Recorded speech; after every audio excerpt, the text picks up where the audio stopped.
नमस्कार, मैं हूं आपके साथ शीतल पांडे और आप देख रहे हैं चर्चा आज की न्यूज। देखिए देश दुनिया की तमाम खबरें सच्चे और तीखे तेवरों के साथ। रुक करते हैं आज की बड़ी खबर पर। आज मकर संक्रांति के मौके पर लिबर्टी शहर के लोग लिबर्टी महाजन पंजरापोल में इकट्ठा हुए और अबोल पशु को लेकर दान किया गया। जबकि लिबर्टी महाजन पंजरापोल 150 साल पुरानी संस्था है, जहां 2500 से ज़्यादा बेजुबान पशु और पक्षी पनाह ले रहे हैं। इनकी देखभाल पर हर दिन 1 लाख रुपए से ज़्यादा खर्च होता है। फिर आज हजारों लोग लिबर्टी महाजन पंजरापोल में शामिल होकर अपनी मर्जी से दान किया। आज मकर संक्रांति के मौके पर अपनी छतों पर पतंग उड़ाकर त्यौहार बड़ी धूमधाम से मनाया जा रहा है, इस विश्वास के साथ कि दान करने से पुण्य मिलता है। लोगों ने अपना समय निकलवा कर यहाँ दान किया और बड़ी संख्या में लोग अपनी मर्जी से दान करने के लिए लाइन में लग गए और अबोल गाय के लिए, जिसमें उन्होंने अपने घरों से बनी डिश जैसे गेहूं की लापसी, चारा और पक्षियों के लिए दाने खिलाकर दान किया। वहीं लिबर्टी शहर के हर समुदाय के लोग, नेता, संत और अबोल जीव पशु के डॉक्टर भी जानवरों की सेवा के लिए मौजूद थे।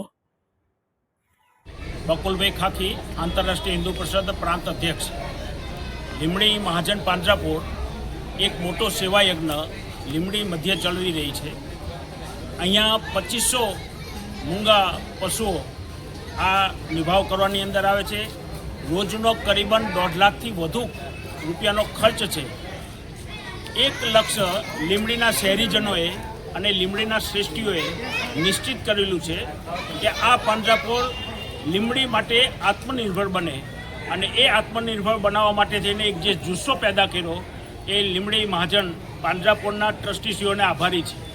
લીમડીના હરેક મનની અંદર, હરેક જનની અંદર એક સેવાનો યજ્ઞનો ભાવ પ્રગટાવનાર આપણી બાજુની, મારી બાજુની અંદર માનનીય શ્રી નરેન્દ્રભાઈ શાહ અને બાજુમાં બીજા શ્રેષ્ઠીશ્રીઓ અહીંયા ઉપસ્થિત છે। ત્યારે એટલું હું જરૂર કહીશ કે સનાતન ધર્મની અંદર ગાયનું બહુ મહત્ત્વ છે। 33 કરોડ દેવતાઓ જેના રૂએ રૂએ બિરાજમાન છે, એવા ગૌરક્ષા માટે થઈને હિન્દુ સમાજ આગળ આવે, સનાતન ધર્મીઓ આગળ આવે અને લીમડીની જનતા આગળ આવીને આત્મનિર્ભર આ પાંજરાપોળને બનાવવાની અંદર બધા પોતાનું યોગદાન આપે, સિંહફાળો આપે, એવી મારી જાહેર અપીલ છે, અભ્યર્થના છે। જય શ્રી રામ। હું પશુ ચિકિત્સક મયુર શાહ।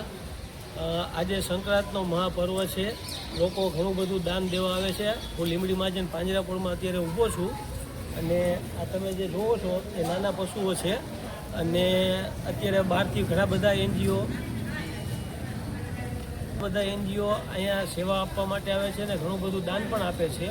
અને બધા જ ધર્મના, એવું નહીં કે કોઈ હિન્દુ ધર્મના, પણ બધા જ ધર્મના લોકો અહીંયા દાન કરવા આવે છે અને એ પશુઓને ઘાસચારો ખવડાવે છે, કોઈ લાપસી ખવડાવે છે।